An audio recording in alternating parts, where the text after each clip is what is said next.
welcome to Wednesdays with Darren and Cindy, where we bring you real conversation about things that affect our lives and the community.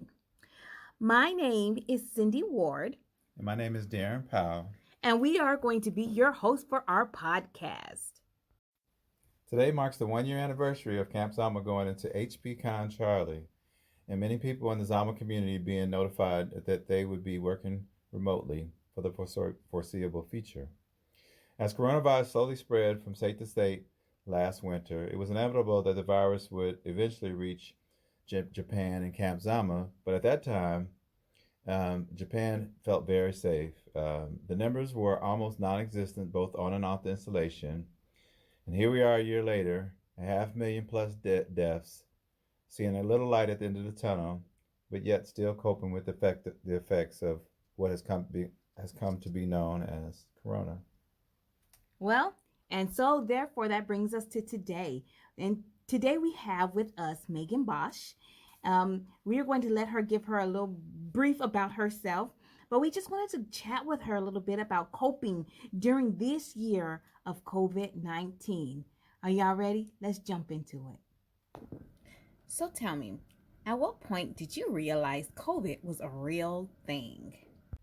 Well, I honestly thought that it wasn't a big deal. My mom canceled her trip. She was supposed to come in January and she canceled it because she told me this was going to become a global thing. And I was honestly like super irritated at her. Like I had planned the whole trip. And so then in March, we were planning our PWOC retreat. And that's really where I started to feel the effects of COVID because like our retreat got canceled. They said you can't do it. And we had worked so hard and like last minute we're trying to throw everything together. And it was on March 17th when we were told you can't do your retreat. And so it became real for me then. But then a week later, I got really sick. Oh. And so when lockdown got put in place, I was actually on ROM. I was on medical ROM. So I was on ROM from the end of March until the end of April. And that's where, I had burning lungs, like my lungs were on fire. I had a fever. I just never felt that way in my whole life. Oh my goodness. And I was pretty convinced that I had COVID-19. Oh, but at that time, there was like the testing shortage and they weren't testing anybody. And so some days I still believe, like, I totally had it. Like, I definitely had it. And then other days I think, no, like, maybe not. Like, maybe it was just like, some other weird respiratory sickness.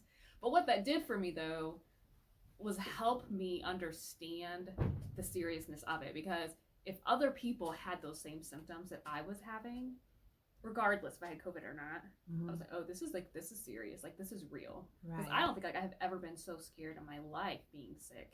And I had all of these symptoms that people who had tested positive had. And so regardless whether I was positive or negative, and eventually, like, they did eventually test me and it was negative. Awesome. Even though, like, I still am like, I could have You had still it. think you got it. Right? But regardless, I was like, this is serious. And it helped me understand why wearing masks is important, why social distancing is important, because I wouldn't want anybody else to feel that if that's what COVID felt like. And I think for me, man, the thing I can remember the most is, yes, we got shut down, but still didn't feel that real to me at that point because, again, we didn't have a whole lot of positives on the installation. There wasn't a whole lot of positives in Japan. Now, this is pre the Olympics being called off. So at that point, and this was about the time they did call off the Olympics, but when they shut down the schools here in Japan is when it really got real to me. Like, I was like, wow, are they just being overly cautious? And then things just start one at a time. And I remember watching a basketball game and the players came out on the court. And then they went back in the locker room and they said, no more basketball. And when the NBA went away, it got very real to Darren Powell. It got real for everybody who loves sports at that time. So that first couple of weeks after lockdown is kind of something I'm real curious about and everything like that. Maigen, you want to talk about that? Those first couple, you were actually not feeling well during that time, right? Right. So, I don't think I have the same experience as other people because I was just sick. And so I think it was after, so I got off of ROM the end of April. And the first time I took my daughter to the food court was the first time I felt this just overwhelmed with what was going on, because we walk in and all of the tables are gone. There's no place to sit. Yes. And I remember my daughter just looking at me, being like, "Mommy, where did everything go?" And I think when all of this first started, I was really trying to shield her, because my daughter does try to be, she's a little high strung. And so she gets afraid of things. And so I was just pretending like there was no virus. Like, we didn't talk about it at home. Like, I was like, this is going to pass. Like, there's no reason for her to worry, because this is going to pass. And like at that point, we really had to have, conversations with her about COVID. And so I think that was the shock of it for me. And then just not, the hardest part was just the social aspects. Like, I need humans. Like, I really need humans. And not being able to just, hey, let's all meet here. Or, Right. Like, I'm an includer. Like, I want everybody, Yes. everybody's invited. Right. I don't care. Mm-hmm. And so having to say, like, there can only be like 6 of us. There can only be 4 of us. Or, like the social distancing. Mm-hmm. I'm a hugger, you guys. Like, right? Like, how, like, for months, I was like, oh, I can't hug you, And that's been really hard. And I do feel like, because of like the lack of hugs and the socially, not being able to be social the way I want to be social, like, I was fighting depression. Yeah. Because that's so, like, you're taking a part of who I am. Right. And you're telling me I can't do that. Right. And so that was very hard. And honestly, like, I still struggle. Yeah. Yeah. And you know what? You're not the only one, because even for somebody like me, I'm super extroverted. However, with the whole COVID going on and everything like that, I was fighting it myself too. And I was just like, what's going on with me? Like, this is not normally me, how I usually feel. But because I like people, I like to be around people, and I'm a hugger too, and so just having people around, and you couldn't have that. And so when they told me I had to go home, so I was working at home for a while, I was on admin leave, and I was just like, oh, this is for the birds. Oh no, okay, there's people around. Yes, my son was there because he had, school was closed, so he had to do school at home. I was like, that's not the normal people I want to be around, like, all the time like this, And so it was different. It was a different kind of feeling that I was used to. So, my first 2 weeks, it was kind of interesting. Once I got a roll of toilet paper, that was pretty important, and some hand sanitizer and all those things that you couldn't find anywhere, and they were being rationed. It was just kind of a weird 2 weeks. But one of the things that I did stop by and grab some red wine. Love my red wine, and I like to eat, so therefore I got some food to cook, and I was kind of in the mindset that I was going to be locked down. I wasn't going to be able to get out to get any food or do anything like that for a couple of days. So my first couple of weeks was a lot of weird stuff going on. All my friends were having, and back in the States, were having these happy hours, so we were having Zoom happy hours.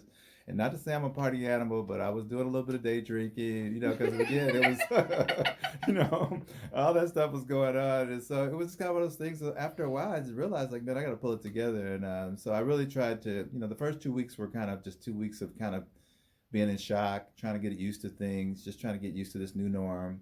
I am an introverted person, but being isolated was a whole different level of being alone. And I did feel these moments of loneliness, these moments of indecisiveness, these moments of fear.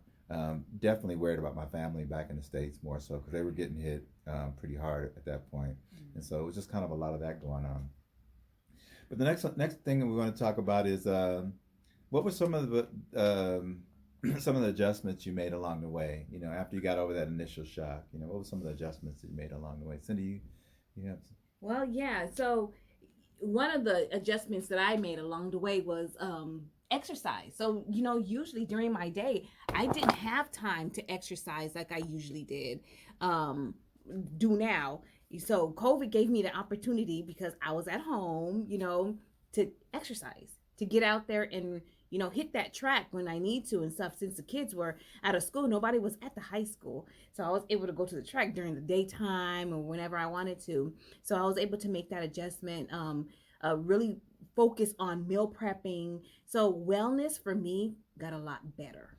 Yes. So my well-being, I was able to really focus on self and take care of self, and really put myself in the middle of life instead of making sure everybody else around me, because I'm one of those persons that take care of everybody else and then I put myself last.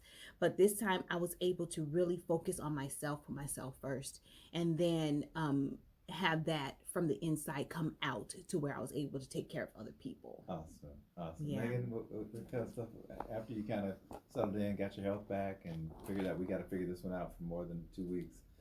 Well, right, and that's the thing. It was like I had to accept that this wasn't temporary. Like this was a real thing, and it wasn't gonna end in the summer.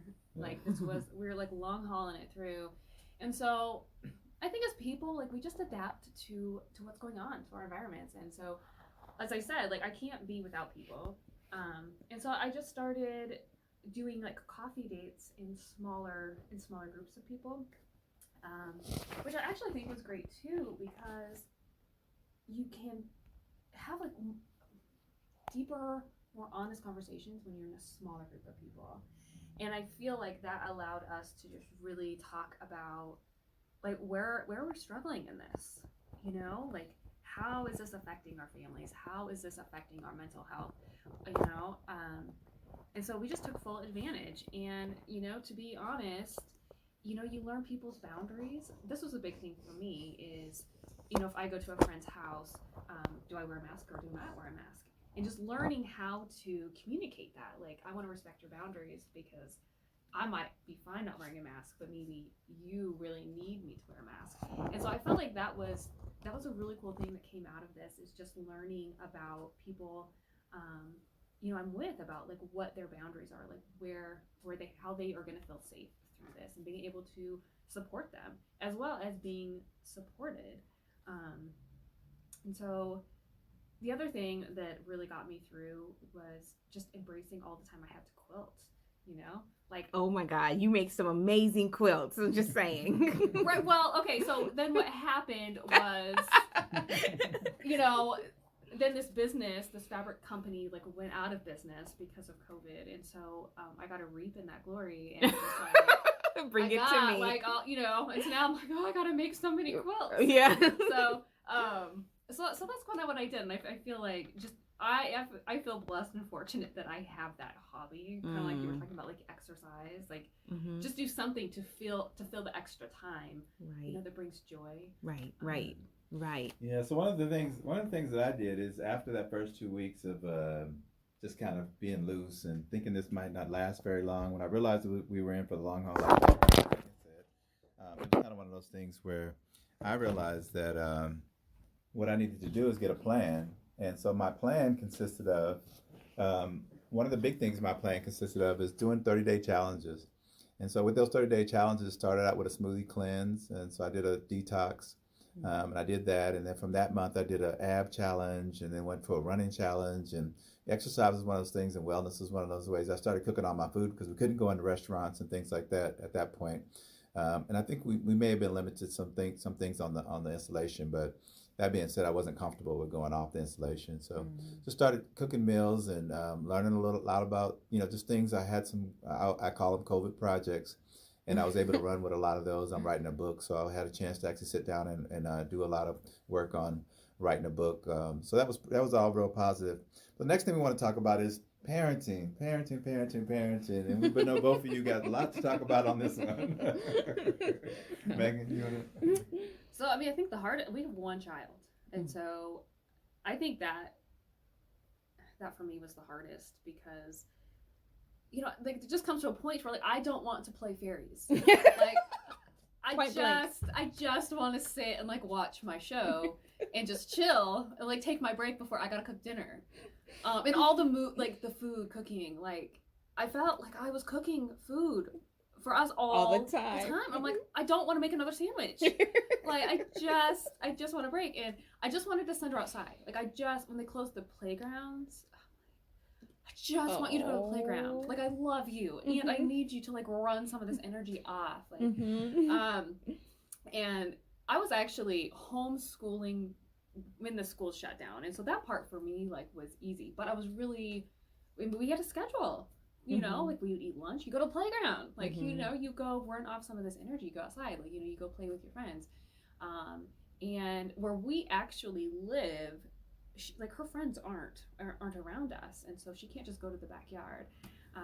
And so that was a challenge, and just helping her understand why it was important to follow these guidelines, because as adults it's hard to really understand why we have to follow all these guidelines, but explain that to a 7-year-old, you know, and do it in a way that doesn't scare them or make them feel like they have to live in fear. Yeah, why can't I play with my friends? Why can't I play? Right. See, and you know, my experience was on the opposite end, because my son, he's 13, he was 12 at the time, and he's fine being in the house by himself on that PlayStation, and that's all he wanted to do was play the PlayStation.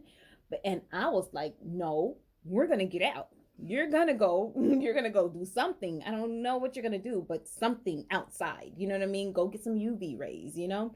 But so it was kind of different from us, because, you know, and him being older, he was pretty much self-sufficient. So his kind of, you know, taking care of himself, and, you know, I'm gonna go heat him up a hot pocket, mom, and I'm just like, okay, good, you know, just don't burn down the house, you know. But it was super easy. It was just me having to get him out of the house instead of, you know, him staying in the house and stuff like that, just trying to get him to go out because he wanted to just stay in. Yeah. Well, mine is a little bit different as a parent, and my daughter was in the States, and she was 17.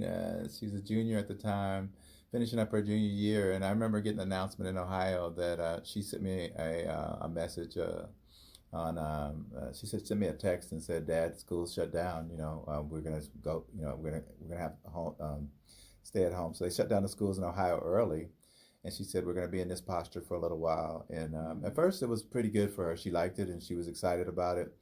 But then, in about maybe 2 or 3 weeks into that, she was really struggling. She's an extroverted type of kid. She's a kid who gets energy from other people, much like Maigen and you guys. Both of y'all are extroverts. That's Destiny. And so my Destiny, she was having a real rough time of it, and she is the type of kid, she doesn't really want to tell you that there's a problem, but you knew there was a problem. And so trying to parent through WhatsApp videos and work with her through that. Her mom had a lot of stuff going on, and so it was like she was trying to talk to me, and she wanted to talk to me. She knows I'm a therapist, and she was struggling, and she wanted to deal with some things. But as my child, as my child, as a parent, I just felt like I couldn't get to her. I couldn't reach her. I couldn't do the things I wanted to do. And really, words are great, but sometimes you just want to hug your child. You want to tell her it's going to be okay.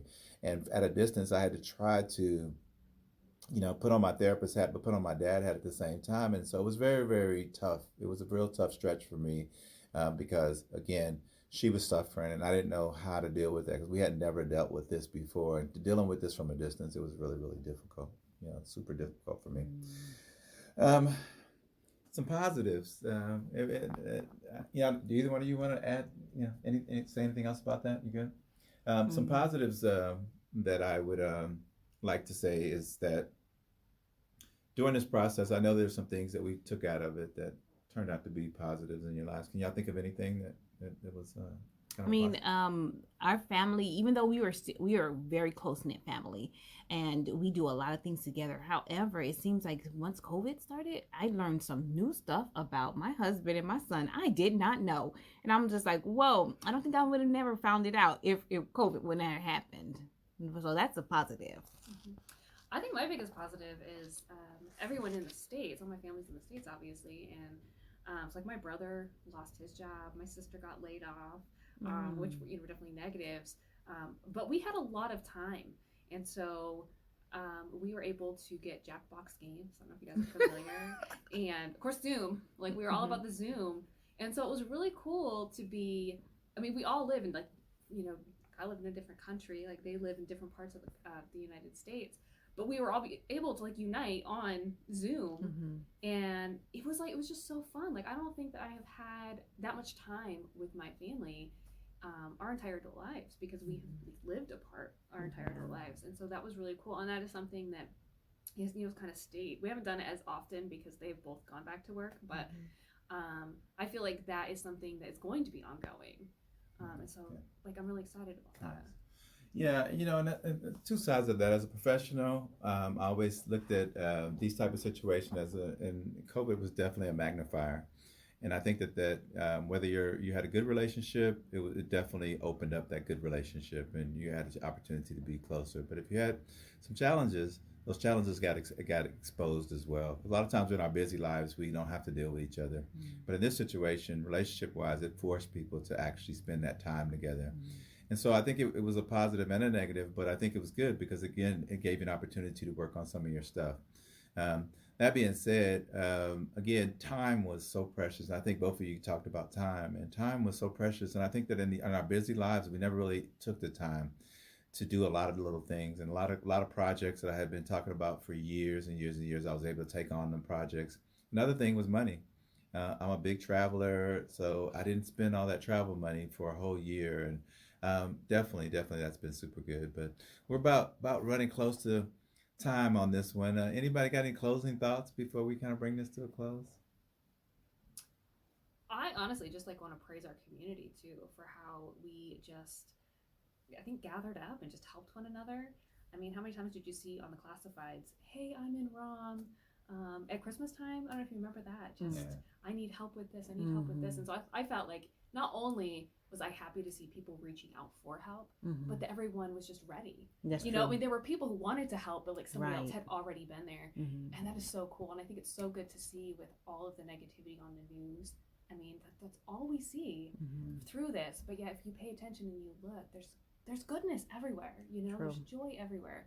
And I love seeing that. And I caveat onto you, Maigen, because our community did step up. Our community helped each other in every situation. And just like Maigen said, when you see on the classified page, I mean, people were ready. They were ready to hurry up and just get in there and step in and help somebody else. So, yes. Yeah, my thoughts were, I think everybody became a leader in their own right, whether it be our kids, leaders amongst their peers, us as parents, us as professionals. The leadership of the installation really stepped up, and I think that they really monitored the information that we were getting, and it didn't get people, and we didn't get terrified and enraged with a bunch of bad information. So I think they did a really good job of disseminating information in a healthy way. We had enough to stay safe, and we did stay safe as a community, but they didn't give us a lot of things that would get us in a panic or things like that. So as a whole, I think that we were kind of where we needed to be to stay safe, but stay sane at the same time. So just super cooperative, collaborative, coming together, and everybody kind of pulling together and getting through this. And though it's not over yet, I just feel like there's a little light at the end of the tunnel. We're all excited about the vaccines, and we're all excited about the numbers getting better in Tokyo and in the States. And so hopefully that trend continues to go in that direction, and we'll be in a better place March 17th next year. That's right. Hope so.